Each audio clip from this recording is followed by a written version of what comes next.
Começa esta semana, lançada pela ONU, a Década Mundial de Ações de Segurança no Trânsito, que vai até 2020.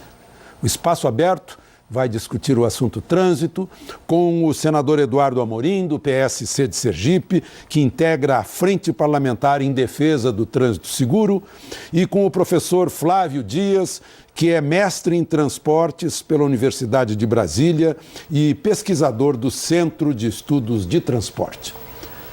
Senador, professor, esta semana o Bom Dia Brasil mostrou imagens que nós vamos ver de novo, de pedestres atravessando sinal fechado da faixa de pedestre, em pleno coração de São Paulo, na região da Avenida Paulista, e de jovens, ao saírem de uma festa no norte do Paraná, perto de Maringá, se jogando na pista, correndo risco, e depois alguém que vem na contramão, na outra via da estrada, e se depara com um carro de polícia.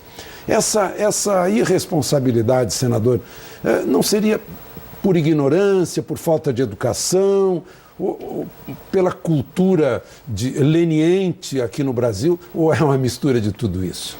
Eu acho que é uma mistura de tudo isso. E para acabarmos isso, temos que investir em 3 fatores. O primeiro deles, sem dúvida nenhuma, é o que é o mais permanente, que é a educação.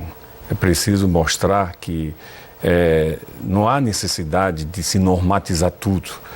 Uma sociedade forte, ela vive dos próprios princípios que cada um carrega consigo. Senador, desculpa eu interromper, mas parece que essa questão de educação vai além do trânsito, né? Permeia quase toda a relação, pelo menos no meio urbano, é o barulho que as pessoas fazem, jogam lixo no chão, não tem um comportamento como a gente vê em países realmente civilizados, né? Por isso que eu digo que é necessário investir em educação. Só assim vamos ter valores cada vez mais vividos intensamente na vida em sociedade, se valorizando muito mais todas essas ações. Professor, qual é o seu ponto de vista a respeito de como corrigir a matança no trânsito aqui no Brasil? Pois então, seguindo o que disse o senador, nós precisamos então dar o exemplo, ou seja, o próprio poder público precisa iniciar esse exemplo, para mudar essa cultura, para quebrar esse paradigma, certo, de que o brasileiro dá jeitinhos e essa coisa toda, eu faço o que eu quero e esqueço que vive em sociedade. Então é preciso que o próprio poder público dê o exemplo. Nesse sentido, é realmente preciso investir em educação pesada mesmo. Educação para o trânsito já está sendo inserido nas escolas, mas ainda de forma superficial. É preciso que isso seja tratado em todo o primeiro grau. Isso tem que ser uma cultura, desde o berço até que se complete 10 anos de idade. A gente nota, pelo menos aqui em Brasília, que foi pioneira aí na implantação do cinto de segurança, que as crianças que trazem da escola essas ideias acabam impondo o cinto aos pais, aos avós, aos tios, né? Sim. Crianças hoje de 7 anos de idade ou menos usam cinto de segurança e sabem o porquê. Certo? Eu tive o exemplo da minha própria filha que acertaram a traseira do meu carro e ela descobriu, ela relatou a importância do cinto de segurança naquele momento. Pai, eu não fui ao para-brisa porque eu estava usando o cinto. Aqui em Brasília, na Ponte JK, houve um acidente que morreram 3 mulheres que estavam sentadas atrás, numa colisão por trás, que estavam sem cinto, né? Então, bom, a gente está falando aí de uma questão básica, que é o cinto. Eu vejo, eu fico no Rio de Janeiro um período grande, Ipanema, Leblon, quer dizer, são bairros de pessoas de classe média alta. As pessoas não dão a mínima para o sinal vermelho de pedestre. Se não vier carro, vão atravessando, né? Isso não acontece num país civilizado, né, senador? Isso não acontece em país civilizado. Mesmo quando for horários mais vazios, os trânsitos estão vazios de madrugada, enfim. Mas tudo isso eu acho que passa pelo valor aos princípios, à ética, à moral. Então, isso se conquista e se tem, sem dúvida nenhuma, com a educação. Ele precisa educar.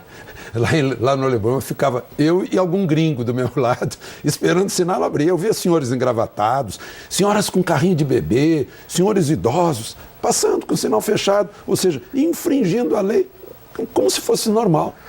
Não deve ser normal. Pois é. Essa é uma atitude como essa, é agredir a lei, é pensar que nada pode acontecer. Como dizem os especialistas, os acidentes, eles não acontecem senão por falha e descuido, sobretudo humano. O seu carro não vai fazer uma revisão porque você não leva. Se uma estrada está esburacada é porque o governo, os entes federados não cuidou. Então, os acidentes não acontecem de maneira aleatória, sem que não haja, sobretudo, uma causa humana.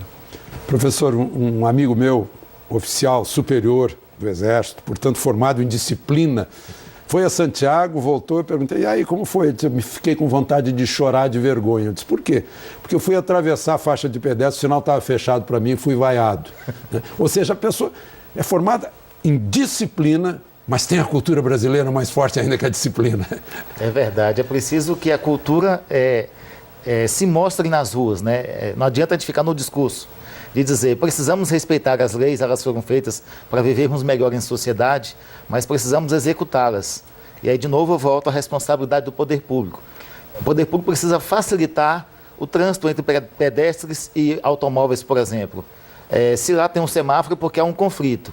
E tem casos em que, por exemplo, o semáforo não é adequado. É preciso a gente melhorar as tecnologias, por exemplo. É inadmissível que... Foi o caso da Avenida Paulista, em que há travessas, em que os pedestres estão atravessando porque quase não tem carro. Ou seja, o temporizador do semáforo deveria ser diferente, né? Sim, se pegarmos o caso do semáforo em rodovias, são inadmissíveis semáforos e quebra-molas em rodovias. Passarela é uma solução, mas temos já soluções melhores. Por exemplo, você pode colocar o pedestre passando em nível, porque devemos mudar até o conceito. O pedestre tem que ter prioridade no trânsito, sempre teve, tem que ter toda a vida. Então ele atravessa em nível, digamos ali no Valparaíso, na BR-40, o pedestre atravessa em nível e o carro mergulhe. Passe por baixo. Todo mundo trafega seguro, ninguém se atrapalha. No entanto, isso é barato. Muito mais barato do que por quebra-mola, semáforo e barreiras eletrônicas. No entanto, o Detran da capital do país inventou um certo sinal de vida que não está no código e que significa o seguinte, o pedestre pede licença para o motorista para atravessar a faixa que é dele, pedestre.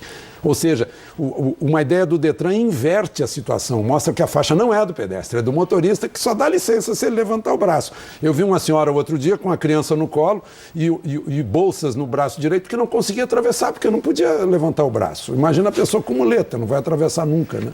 Então, o poder público também tem certas ideias que lá no Nordeste se chama de jirico. Né? Então, concluindo esse raciocínio, então, quebra-molas e semáforos em estradas são inadmissíveis, o quebra-mola já está proibido pelo Código de Trânsito. O Código de Trânsito traz uma brecha para se usar quebra-mola, mas isso para usar em rua. Mas o Código de Trânsito proíbe algumas coisas que o CONTRAN acaba regulamentando. Então, eu não sei se tem lobby bom lá, porque essa película, desculpa eu sair do assunto, mas essa película que diminui a entrada do sol, hoje está um negrume. A gente não enxerga mais através dos carros, portanto, isso é um bloqueio à segurança. Eu vou entrar numa rua principal, eu não consigo olhar através do carro que está ao meu lado para saber o trânsito que vem vindo. Ou eu estou atrás de um carro desse e não vejo o que está na frente dele, por causa dessa película que o CONTRAN permite, legaliza. Deve ser um lobby muito bom.